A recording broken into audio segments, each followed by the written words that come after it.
नमस्कार दोस्तों।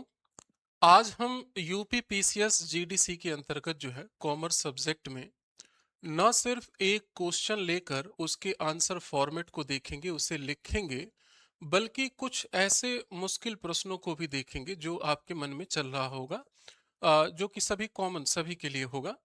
और कोशिश ये करेंगे कि एक नहीं दो तीन प्रश्नों को देखेंगे और साथ में पीटी में क्या करें और किस तरह के प्रश्न के स्तर का हमें प्रयास करना चाहिए, उनको हम देखेंगे। तो सबसे पहले कुछ जरूरी एक स्ट्रक्चर है, उसको हम समझते हैं। जैसे कि आप जब पेपर देने जाएंगे तो वो पेपर कैसा दिखेगा, मेंस का स्पेशली कितने पेजेस होते हैं, पहले पेज पे क्या होता है, लास्ट पेज पे क्या होता है, और कितने मार्क्स में कितने पेज आपको लिखना होगा, क्योंकि आयोग ने इतना कह दिया है कि 8 मार्क्स और 12 मार्क्स के दो डिवीजन होंगे और एक पे आपको 125 वर्ड और एक में जो है 200 वर्ड लिखना है। तो उसका पेजेस आपको कैसे मिलेंगे और कितना हमें कवर करना है, इस ईटीसी इन सभी क्वेश्चन को हम लोग देखेंगे। सबसे पहले तो ये जो आपको पता है कि 20 क्वेश्चन होंगे, 8 और 12 करके 10-10 क्वेश्चन होंगे। लेकिन अगर हम थोड़ा सा और आगे बढ़ें तो देखिए, ये एक क्वेश्चन का हम स्ट्रक्चर सिर्फ लिए हैं कि आपका इस तरह से जो है जब आप मेंस देंगे तो आपका पेजेस दिखेगा। इसमें एक दो पॉइंट और जुड़ जाएगा। जैसे आप देखेंगे कि यहाँ पर ये लाइन भी वहां पर रहती है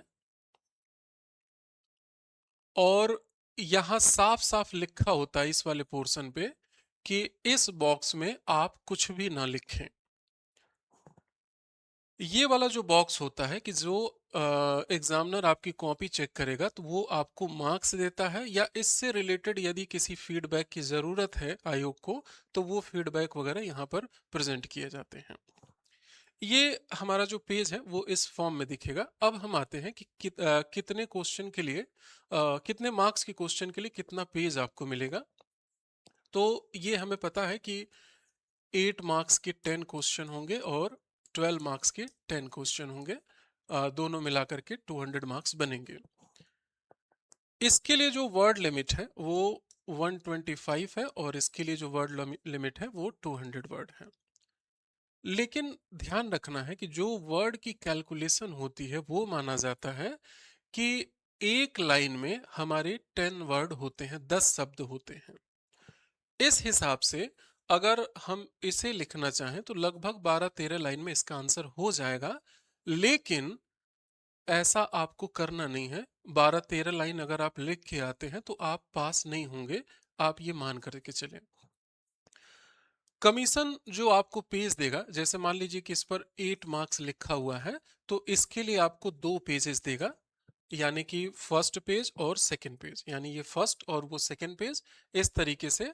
और दोनों पेज आपको भरना सही रहेगा, क्योंकि जितने भी लोग सेलेक्ट होते हैं या टॉपर लिस्ट में हैं वो अपने पेज कोई भी खाली नहीं रखते हैं। और इसका दबाव आप बिल्कुल छोड़ दीजिए कि आपकी वर्ड लिमिट क्रॉस हो जाएगी, क्योंकि उसकी एक टेक्निक होती है कि किस टेक्निक से जो है आप इन पेजेस को भर देंगे और आपके वर्ड भी बहुत ज्यादा नहीं दिखेंगे। एक बात और ध्यान में रखना है कि सारे वर्ड आपके गिने नहीं जाते हैं 1 2 3 4 ऐसे करके, एक मोटा मोटी देखा जाता है कि अगर आप इन दो पेजेस के अंदर में लिखा है आपने तो आप 125 के नियर अबाउट हैं। थोड़ी बहुत कम ज्यादा, इससे ज्यादा इफेक्ट नहीं पड़ती है। लेकिन सिर्फ वर्ड पूरा लिखा हुआ है तो कई बार ये क्रॉस होता है, तो उसकी एक टेक्निक हम बात करेंगे आंसर राइटिंग प्रोग्राम में कि कैसे आप उसको रिड्यूस कर सकते हैं। लेकिन टारगेट रखना है कि पूरा फुलफिल करना है। एजिटिव अगर ये 12 मार्क्स का है तो आपका क्वेश्चन इसी तरह से रहेगा, यहाँ 8 की जगह 12 हो जाएगा और पेजेस जो हैं एक की जगह 3 पेज मिलेगा, यानी कि एक पेज ऐसा और बाकी सेकंड, थर्ड, इस तरह से ये पेजेस आपको यहाँ पर मिलेंगे। तो ये हम समझ गए कि आयोग इससे ज्यादा आप कुछ ले नहीं पाएंगे, यानी कोई बी सी कॉपी लेने का कोई झंझट नहीं है। आपको एक कॉपी मिलेगी, सारा उसमें क्वेश्चन रहेगा और पेजेस का दायरा रहेगा, उस दायरे में आपको लिख करके फुलफिल करना है। अब हम एक अंदाजा लगा सकते हैं कि टोटल पेजेस कितने रहेंगे। आप देख रहे हैं कि जो 10 क्वेश्चन हैं, इसके लिए आपको कितने पेज मिल रहे हैं? 2 पेजेस। ये 8 मार्क्स वाले हैं। 8 मार्क्स वाले हैं। इसके लिए 2 पेजेस हैं। और 10 क्वेश्चन, इसके लिए आपको 3 पेजेस मिलेंगे जो कि 12 मार्क्स वाले हैं। यानी कि अगर हम इसको कंसीडर करें तो 20 पेज, और इसको कंसीडर करें तो 30 पेज, यानी कि टोटल जो पेजेस आपके रहेंगे वो 50 हैं, जो लिखने वाले पेज हैं। लेकिन एक सरप्राइज की बात है कि आपकी जो कॉपी मिलेगी उसमें 50 ना होकर के टोटल 52 पेजेस होते हैं। आप कहेंगे कि 52 क्यों? जो लोग देखिए मेंस लिखे उन्हें अच्छे से पता है कि इसका क्या मतलब है। 52 में जो पेज नंबर 1 है और पेज नंबर जो लास्ट है, ये एक तरह से कह सकते हैं एडमिनिस्ट्रेटिव वर्क होता है। लेकिन पहले पेज पे जो इसका फर्स्ट पेज होता है, इस पर आंसर वगैरह क्वेश्चन कुछ भी नहीं रहता है। कुछ डिटेल होता है जो आपको भरना है। जैसे कि आपको अपना नेम भरना है, नेम, रोल नंबर, जो एडमिट कार्ड की डिटेल है, जैसे आप नॉर्मल एग्जाम देते थे, वो सभी पहले पेज पे होगा। थोड़ा सा अजीब लगेगा कि क्या हम मेंस की कॉपी में नाम वगैरह भी लिखते हैं, नेम, फादर नेम, ये सब हमें फुलफिल करना होता है। ऐसा इसलिए किया जाता है कि जब कॉपी चेक होती है तो जिसे भी चेक करने के लिए दिया जाता है तो पहला और आखिरी का जो पेज है उसको निकाल दिया जाता है, और उस पर एक कोड लिखते हैं। जैसे मान लीजिए कि कोड हमने बना दिया आपके पेपर का कि A12 Z, मान लीजिए ऐसे हमने कोड बना दिया। तो ये जो हमने पहला पेज निकाला है फर्स्ट और आखिरी, उस पर भी A12 Z लिख देंगे। और जो हमने कॉपी किसी को चेक करने के लिए दिया है उस पर भी हम लिख देते हैं A12Z, ताकि दोनों की कोडिंग हम जब कॉपी चेक हो जाए तो दोनों को मिला सके। ऐसा इसलिए किया जाता है ताकि जो कॉपी चेक कर रहा है उसे ये न पता चल पाए कि ये किस व्यक्ति का है, कहाँ का रहने वाला है। यानी कि कह सकते हैं कि बायस्डनेस किसी तरह का ना दिखे, इसलिए ऐसा किया जाता है। अब हम आते हैं दूसरे क्वेश्चन पे।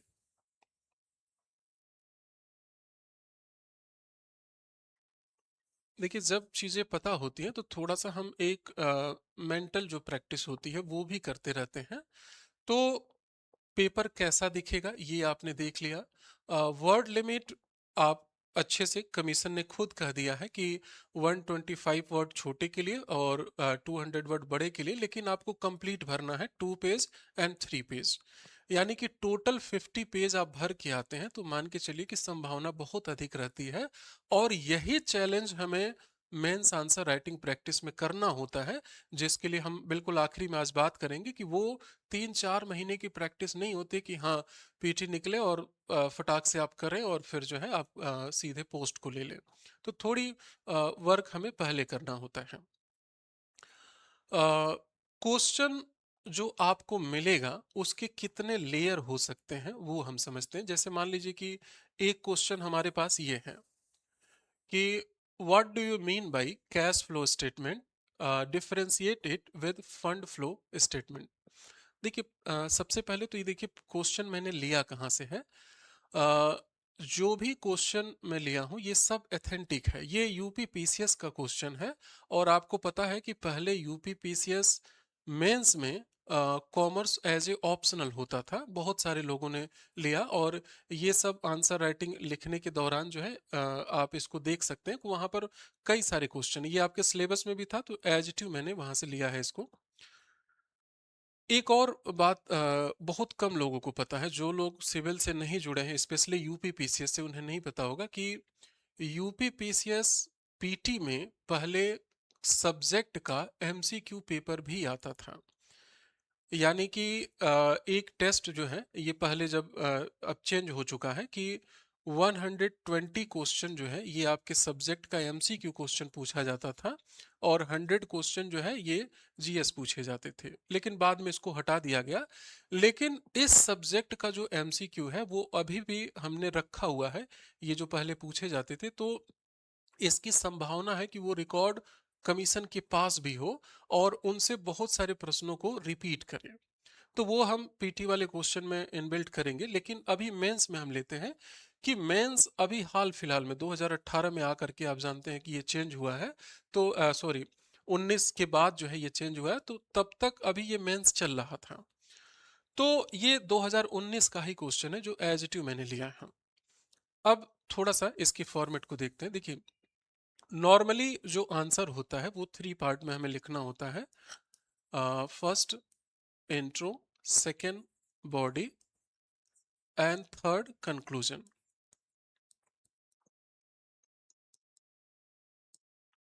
और ये जो 8 मार्क्स होते हैं वो इस थ्री पार्ट में डिवीजन भी होते हैं कि कितने मार्क्स का कौन सा डिवाइड होगा। मोटा मोटी देखिए, जब कोई कॉपी चेक करता है तो उसे भी इस तरह के इंस्ट्रक्शन दिए जाते हैं। हम लोग भी जब सिविल की कॉपी चेक करते हैं तो वहां पर ये रहता है कि आप इस पार्ट में कैंडिडेट को मार्क्स दीजिएगा। तो मोटा मोटी आप देख सकते हैं कि यहाँ पर जो डिवीजन होता है ये 1.5 मार्क्स कंसीडर करता है इंट्रो। ये जो है कंक्लूजन भी 1.5 मार्क्स कंसीडर करता है, एंड बॉडी जो है 5 मार्क्स कंसीडर करता है।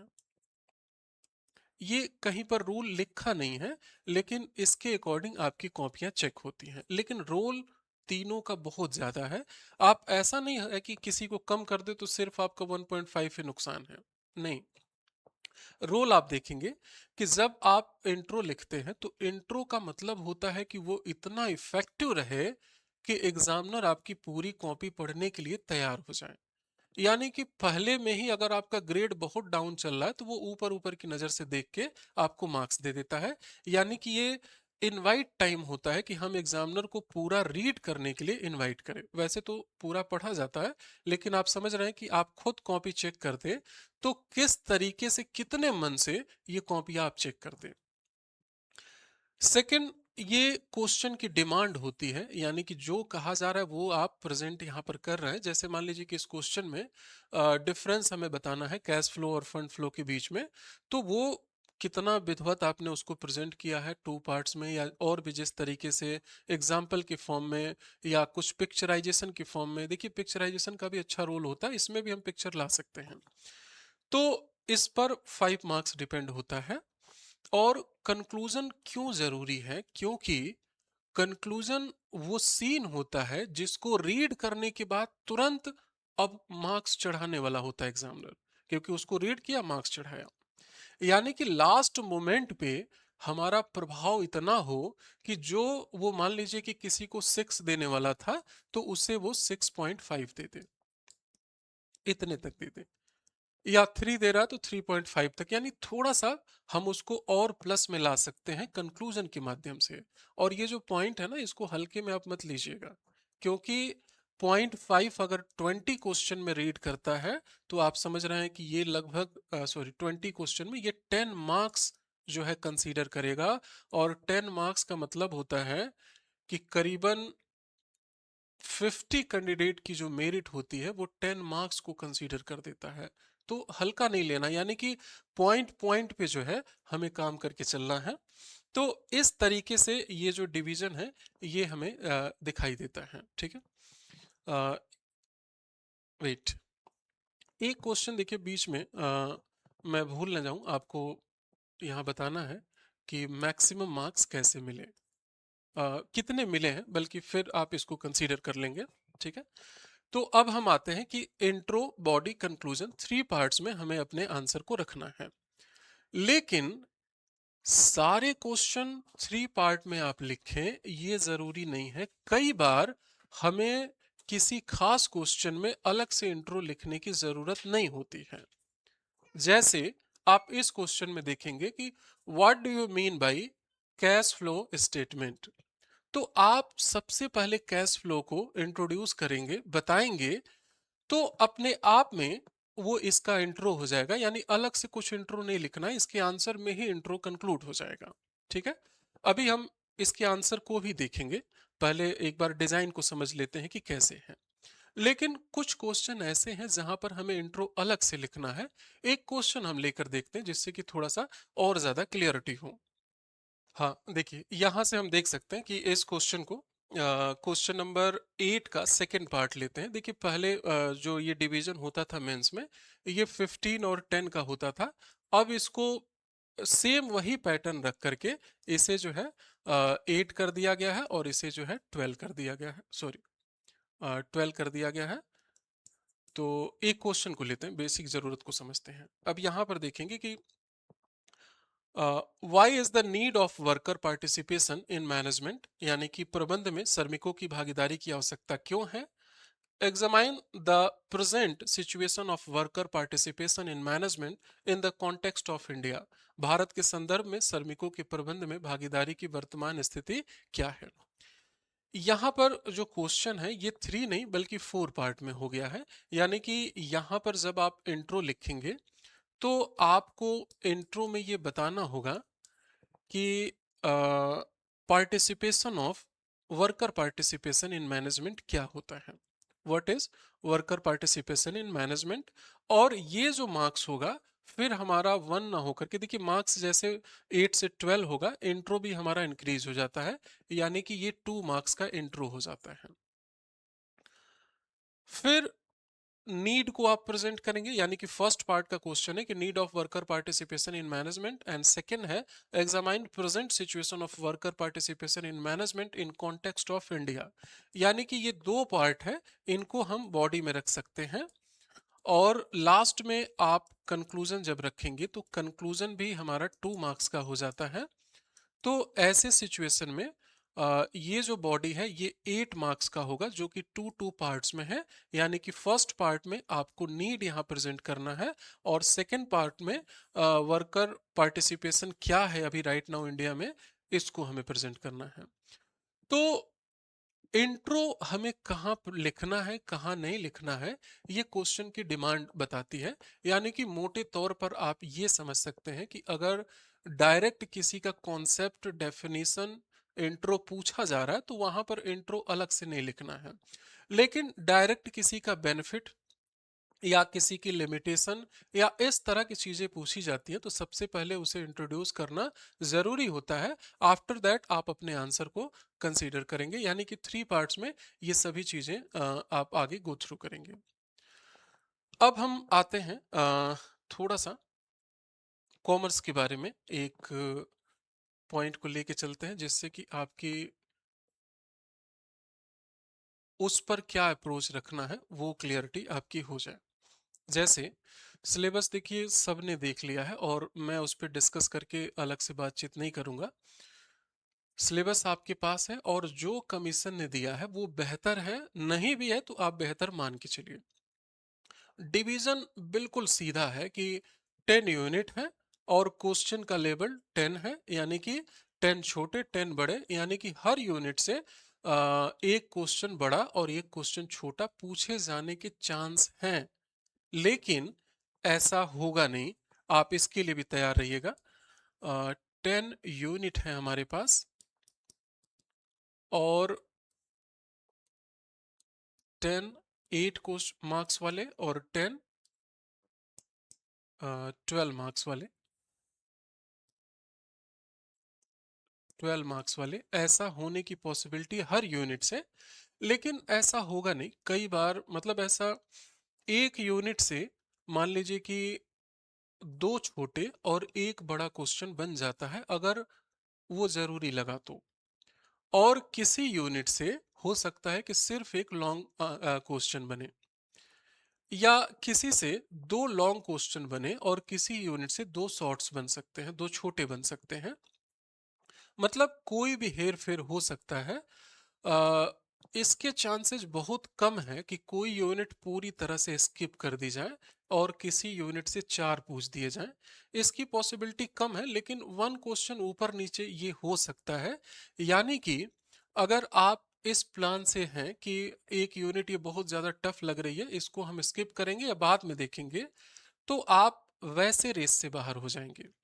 क्योंकि अगर उससे क्वेश्चन ज्यादा आ गया, पहली बात यह है। दूसरी बात की पॉइंट पॉइंट की क्वेश्चन की लड़ाई अगर हो रही है तो ऐसे में पूरी यूनिट का मतलब है कि जानबूझ के आप फेल होने का डिसीजन ले रहे हैं। तो हर यूनिट से ये चीजें क्लियर हैं, उस हिसाब से हमें जो है इसे कंसीडर करना है। अब आते हैं थोड़ा सा कॉमर्स को भी टच करते हैं ताकि आपको फील हो कि यहाँ पे क्या कुछ अलग करना है या फिर वही रहेगा? देखिए, कॉमर्स की जहाँ तक बात है तो मोटा मोटी अगर देखें कि 10 यूनिट तो डिवीजन है ही, हमें एक और डिवीजन करने की ज़रूरत है। वो है न्यूमेरिकल एंड थ्योरी में। न्यूमेरिकल एंड थ्योरी में। और ये जो न्यूमेरिकल होगा, इसका जो रेशियो मोटा मोटी अभी तक देखा गया है इस कमीशन में, वो है 30% के आसपास। यानी कि टोटल जो 20 क्वेश्चन होंगे उसमें करीबन 4 to 6 क्वेश्चन जो है ये न्यूमेरिकल वाले आ सकते हैं, और बाकी जो है 70% चांस जो है ये थ्योरी का होता है। अब इसमें जो है आपको सीधे तौर पर इसको नहीं लेना है कि वेट प्लीज, सीधे तौर पर ऐसा नहीं है कि चैप्टर बिल्कुल ये इससे आएगा है, इससे नहीं आएगा, ये अभी आप फाइनलाइज नहीं कर पाएंगे। हाँ, एक रिलैक्स आप ले सकते हैं। जैसे क्या होता है कि कभी कभी इसमें से एक या दो क्वेश्चन बहुत हाई लेवल का न्यूमेरिकल ऐड कर देता है, और हर किसी की स्पेशलाइजेशन अलग होती है।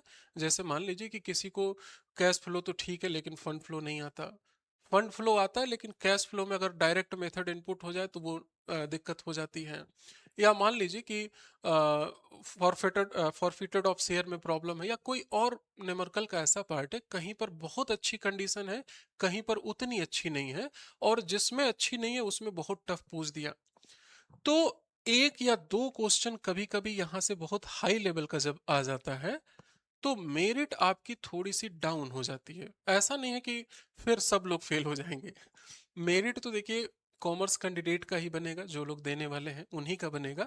तो इसलिए इसको लेकर के ज्यादा परेशान नहीं होना है कि एग्जाम हॉल में बहुत टफ आया, ठीक है जितना आप कंसीडर कर पाए करिए, पूरा ब्लैंक नहीं छोड़ना है। क्योंकि स्टेप मार्किंग होती है इस पेपर में, तो आप जितना भी कंसीडर करेंगे वो मार्क्स आपको मिलेगा।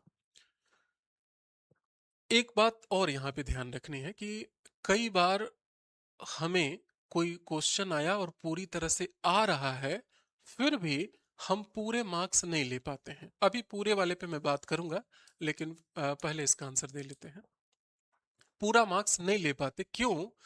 क्योंकि न्यूमेरिकल में भी कई छोटे छोटे पॉइंट को हमें बहुत ध्यान से देखना होता है। जैसे कि मान लीजिए कि आप फॉरफिटेड ऑफ शेयर का कोई क्वेश्चन लिख रहे हैं, फॉरफिटेड ऑफ शेयर, और जर्नल एंट्री नॉर्मली आपने किया। जब आप नरेशन को लिखेंगे तो नरेशन को बहुत ध्यान से आपको लिखना है कि वो जो एंट्री आपने किया है वो इसमें फुलफिल हो। जैसे क्या होता है कि प्रैक्टिस के ड्यूरेशन में हम नॉर्मली ऐसे घसीट देते हैं, ठीक है, उससे रिलेटेड एक दो वर्ड लिख दिया फिर छोड़ देते हैं। इवन यूनिवर्सिटी लेवल तक भी उसको ध्यान से न पढ़ के मार्क्स आपको दे दिए जाते हैं।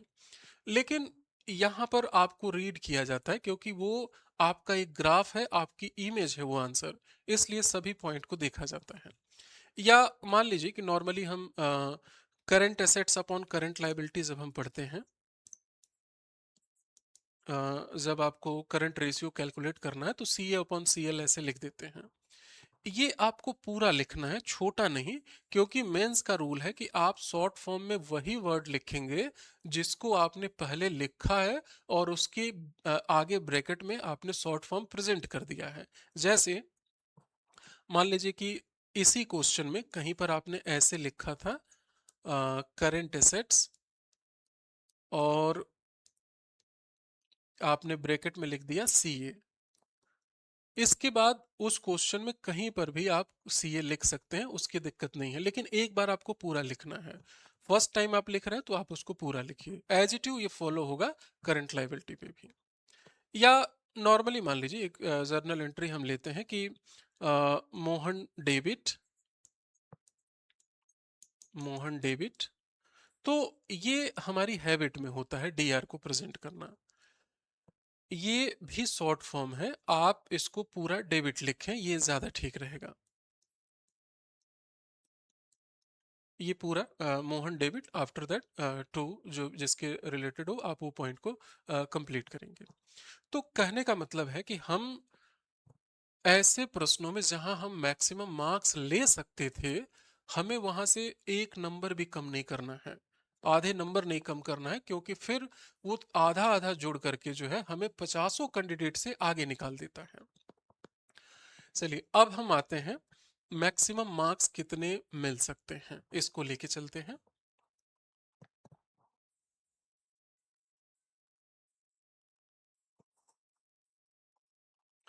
देखिए ऐसे कहना मैक्सिमम मार्क्स जो है ये शायद आपको उतना विश्वास ना हो, लेकिन हम कुछ आंकड़ों को लेके चलते हैं जिससे कि थोड़ा सा आपको आइडिया लगे कि एग्जैक्ट इसमें क्या हो सकता है।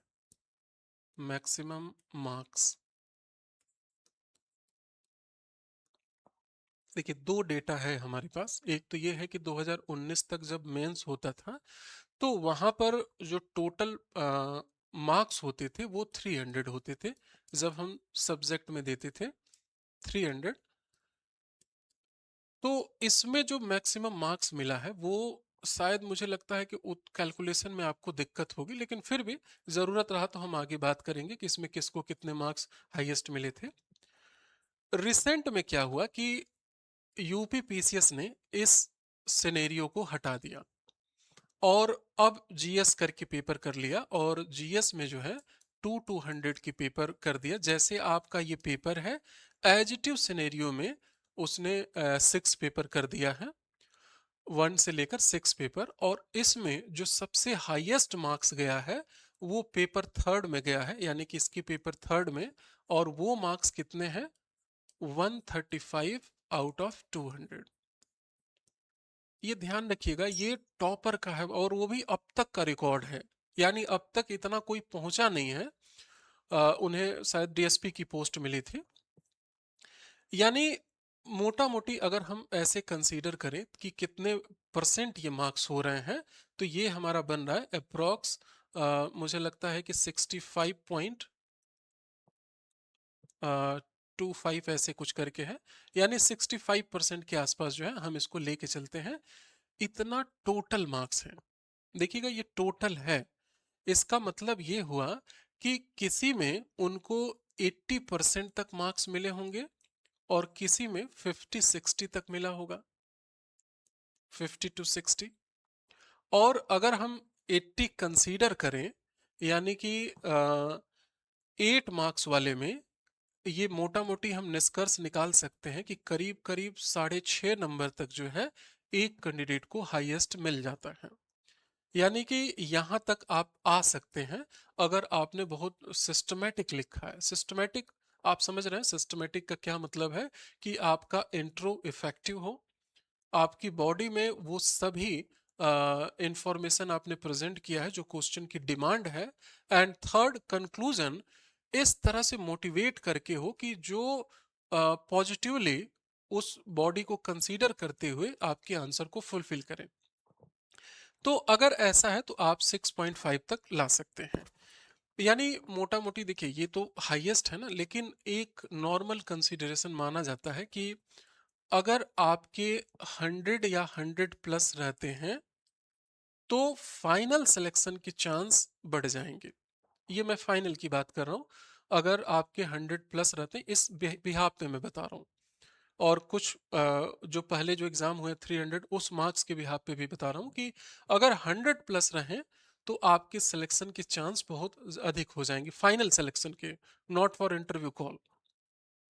और जैसे जैसे आप इससे ऊपर होने लगते, मतलब थोड़ा सा कम होने लगते हैं, जैसे मान लीजिए कि 99, 98, 97, 96 ऐसे करके 90 के अराउंड में रहते हैं, तो आपकी इंटरव्यू कॉल हो सकता है कि हो जाए और फाइनल सिलेक्शन ना हो।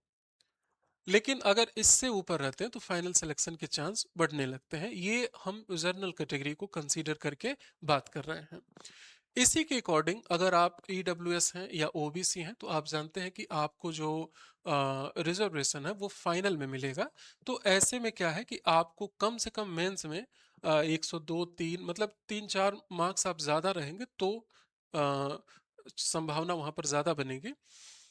तो ऐसे में मतलब आप बाकी कैटेगरी वाइज जो है आप इसका कंक्लूजन देख सकते हैं कि इसमें क्या और हो सकता है। अब हम देखते हैं कि आखिर जो हमने एक क्वेश्चन लिया था, इसका बेहतर आंसर क्या हो सकता है।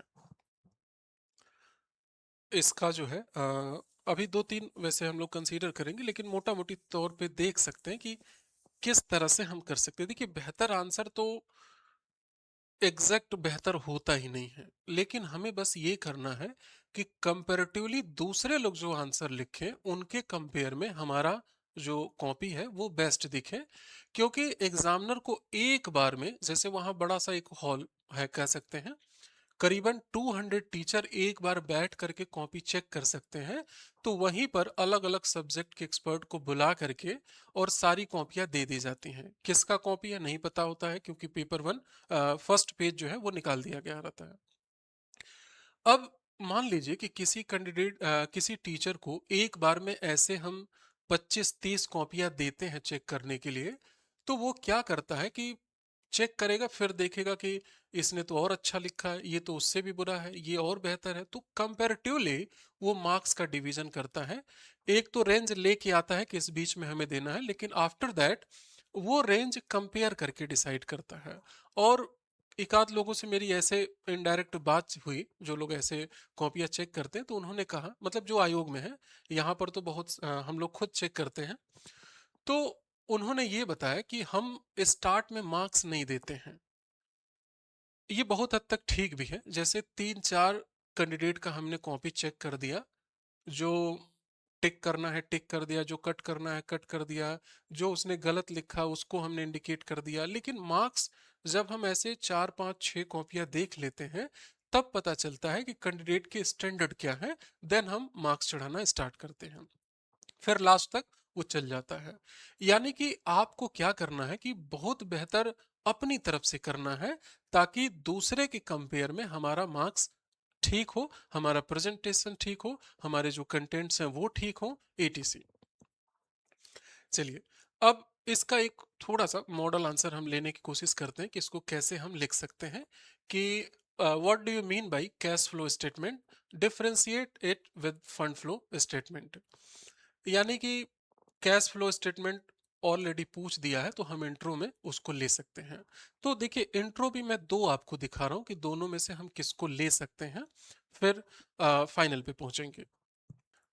एक इंट्रो ये हम ले सकते हैं, जैसे जब मैं अनअकैडमी पे क्लास लेता था, तो ये क्वेश्चन बहुत सारे कैंडिडेट ने पूछा कि sir, cash flow fund flow को बेहतर तरीके से अगर हमें आंसर में लिखना है, तो क्या हम टूल्स टेक्निक यूज कर सकते हैं। तो इसमें बहुत सारे स्टेप हैं कि हम बॉडी में भी कुछ अलग डिजाइन दे सकते हैं, यानी कि पिक्चर या डायग्राम हम इसमें भी ला सकते हैं। लेकिन फिर भी हम एक मोटे तौर पे लेते हैं। एक तो ये हमारे पास जो है, मान लीजिए कि इंट्रो में अगर हम इसे रखें कि एक cash flow statement is much similar to a fund flow statement, as both are prepare to summarise the cause of the changes in the financial position of the business. How after that, मतलब इसके बाद ही हम body को भी conclude कर रहे हैं, इसलिए however following are the main differences between the fund and cash flow statement. एक तो ये है, इसे हम रखें। और एक ऑप्शन और मैं आपको दे रहा हूं कि क्या हम इसे भी रख सकते हैं बॉडी में। हाँ, और एक तरीके से हम ऐसे रख सकते हैं। यहाँ पर आप देख सकते हैं कि सेम क्वेश्चन है कि cash flow statement is a statement showing the changes in financial position of business concern during difference interval of time in term of cash and cash equivalents. तो एक और पॉइंट इसमें देखते हैं कि the revised accounting standard third has made it mandatory for all listed companies to prepare and present a cash flow statement along with other financial statement on annual basis। तो आप देख सकते हैं कि अभी आपने जो पहले एक इंट्रो देखा और यहाँ पर इंट्रो देखा, तो दोनों में अगर कंपेयर करके एक ही एग्जामिनर अगर चेक करे, तो हो सकता है कि 0.5 का डिफरेंस मिल जाए। यानी कि यहाँ पर 1-2 पॉइंट अकाउंटिंग स्टैंडर्ड थर्ड वगैरह इंक्लूड है, तो 0.5 मार्क्स आपको ज़्यादा मिल सकते हैं। हम कंक्लूजन पे आते हैं इसके कि कंक्लूजन में हम क्या फीड कर सकते हैं, और फिर एक और क्वेश्चन को लेंगे कि हम एक्स्ट्रा कैसे कर सकते हैं। तो देखिए, जब आप लास्ट में कंक्लूड करेंगे तो दो तीन पॉइंट हमें ध्यान में रखना होता है कि पॉजिटिवली और बोथ का रिस्पेक्ट करते हुए हमें वो कंसीडर करना होता है। तो as it you, both cash flow and fund flow statement are important financial tools. Cash flow show liquidity and short-term ability to meet obligation, while fund flow highlights sources and uses of fund reflecting long-term financial stability. Together, they provide a complete picture of a company and financial health and fund management efficiency. आप समझ रहे होंगे कि ये जो point है एक तरह से दोनों को गुड बताते हुए, बेस्ट बताते हुए और फिर जो है दोनों की ज़रूरत बताते हुए, यूज़ बताते हुए फिर जो है इसको एंड किया गया है। तो ये कंक्लूज़न इस फॉर्म में आपको मैक्सिमम क्वेश्चन में रखना है, जिससे कि मार्क्स देते टाइम एग्जामिनर जो है बात को समझ सके कि आपको कंप्लीट क्वेश्चन के बारे में एक आइडिया है। एक और पॉइंट को हम लोग लेते हैं, एक अदर बल्कि क्वेश्चन है थोड़े से आइडिया के तौर पे कि कभी कभी जैसे मान लीजिए कि कंप्लीट सिलेबस आपने देखा है और सिलेबस का यूनिट नंबर 9 देखा होगा। उसमें साफ साफ लिखा है कि what are the role of MSME in aspect of India, या एमएसएमई की भारत की अर्थव्यवस्था में क्या भूमिका है। ठीक है, role of MSME in Indian economy ऐसे करके वो पूरा टॉपिक दिया हुआ है। तो ऐसे में क्या होगा कि आप जो है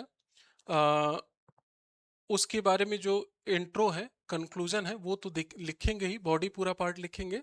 लेकिन कुछ एडवांस लेवल में अगर आप प्रेजेंट करते हैं तो वो ज़्यादा फायदेमंद होगा।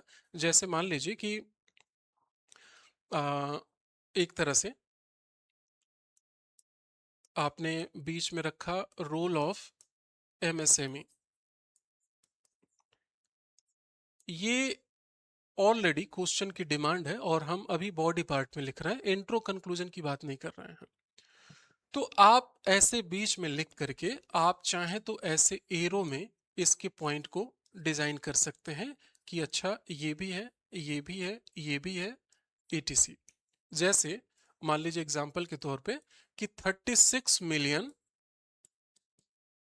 एमएसएमई एम्प्लॉयमेंट जनरेट करता है, सॉरी यूनिट्स हैं, 36 मिलियन यूनिट इंडिया में है, 8 सीआर प्लस एम्प्लॉयमेंट जनरेट करता है, एम्प्लॉयमेंट जनरेट करता है। जीडीसी का 8%, 8% ऑफ जीडीसी। ये रोल हम ऑलरेडी लिख रहे हैं तो आप चाहे तो ऊपर लिख सकते हैं 8% रोल इन जीडीसी ईटीसी, इस तरह से। वेट प्लीज, 600 प्लस प्रोडक्ट जो है ये एमएसएमई प्रोड्यूस करता है राइट नाउ। प्रोडक्ट जो है या एक तरह से सोशल बैलेंसिंग का काम करता है, सोशल बैलेंसिंग का, ईटीसी, और बहुत सारे ऐसे पॉइंट हैं। तो आप चाहें तो इस फॉर्म में भी आप इसको प्रेजेंट कर सकते हैं। एक और तरीका होता है, जैसे मैंने कहा कि जो 200 और 125 वर्ड का जो हमें बैलेंसिंग करना है, उसमें इस तरह की जो डिज़ाइन होती है वो इफ़ेक्टिव होती है। एक और तरीका होता है इस पॉइंट को रखने का, जब आप अपने आंसर को लिखें, जो आज के टाइम में ज़्यादा ट्रेंड में है, कि आपने लिखा role of MSME in Indian economy.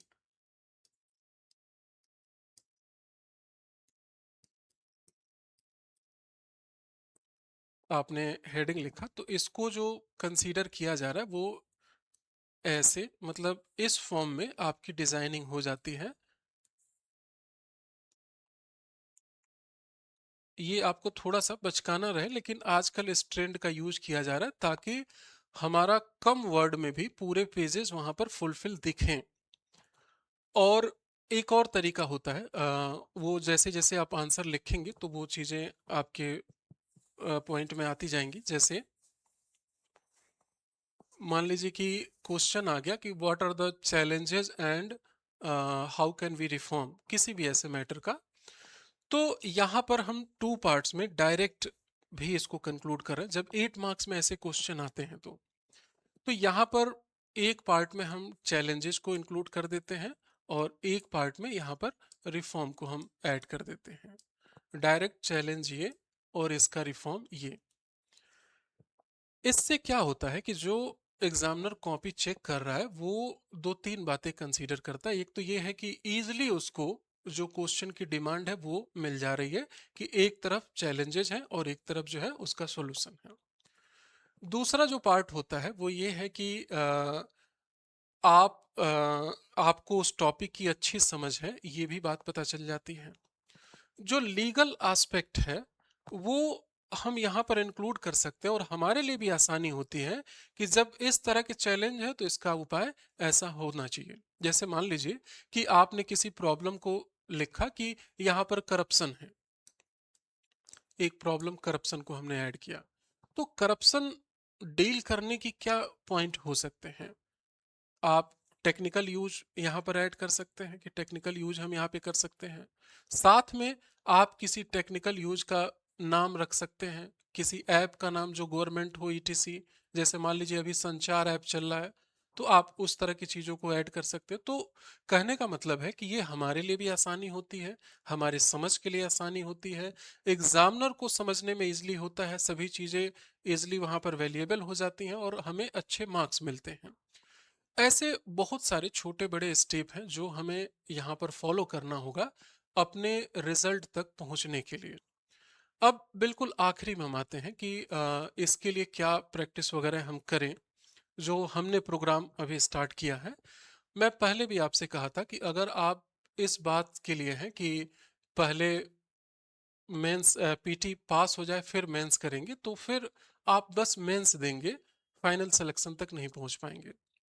या सिर्फ मेंस पढ़े पीटी छोड़ दें तो पीटी को भी हल्के में नहीं लेना है, क्योंकि 82 टू 85,000 कैंडिडेट बाहर होने वाले हैं। तो ऐसे में लड़ाई दोनों जगह है। तो दोनों पार्ट को थोड़ा सा मैं आपको समझाने की कोशिश करता हूँ। एक तो पहले पीटी जो हम टेस्ट रखे हुए हैं कि पीटी में जीएस वाले पार्ट में 30 क्वेश्चन का टेस्ट है। वेट, जो जीएस में 30 क्वेश्चन का जो सेट है, जिसमें 30 क्वेश्चन आते हैं, इसका सेट भी 30 है, 30 सेट है। ये हर वीकेंड है और जैसे जैसे नज़दीक आएगा वीक में 2-3 ऐसे हो जाएंगे तो आप ये वाला दे सकते हैं। जो आपका सब्जेक्ट एमसीक्यू है, यानी कि 90 क्वेश्चन का जो सेट है, ये 15 सेट आपको देना है। और इसमें जो है आप जानते हैं कि इसके कंपेयर में थोड़ा सा गैप रहेगा ताकि आप इसे प्रिपेयर कर लेंगे। यहाँ पर हमने दो पार्ट रखा है कि जो ऑड और इवन फॉर्म में, यानी कि जो पहला सेट होगा ये टफ होगा, मुश्किल होगा, जिसमें हो सकता है कि बहुत अच्छा आप गेन ना करें। और सेकंड पार्ट जो होगा ये अकॉर्डिंग टू कमीशन होगा, यानी आयोग जैसा पेपर लेता है उसके अकॉर्डिंग। ऐसा क्यों किया गया है, इसे आप जब दें तो ये रहे कि आप हतोत्साहित ना हो, कि ऐसा ना हो कि पहला वाला टेस्ट दिए थे बहुत खराब मार्क्स आए हैं, मेरा सिलेक्शन ही नहीं हो पाएगा। इसलिए जब ऑड इवन के फॉर्म में ये इसको रखा गया, जब ये दे तो आपको लगे कि नहीं कंडीशन ठीक चल रही है, थोड़ा सा और वर्क करना है फिर हो जाएगा।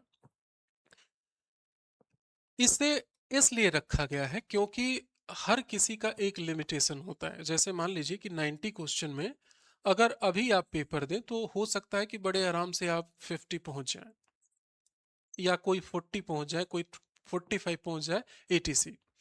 लेकिन इसके बाद जब आपको प्लस वाली सीरीज में जाना है तो वो क्वेश्चन हमें यहाँ से मिलता है कि एक एक क्वेश्चन हम मुश्किल डील करें ताकि हम यहाँ पर उससे आगे बढ़ सकें। तो इसलिए दोनों फॉर्म में इसको रखा गया है। रही बात मेंस की,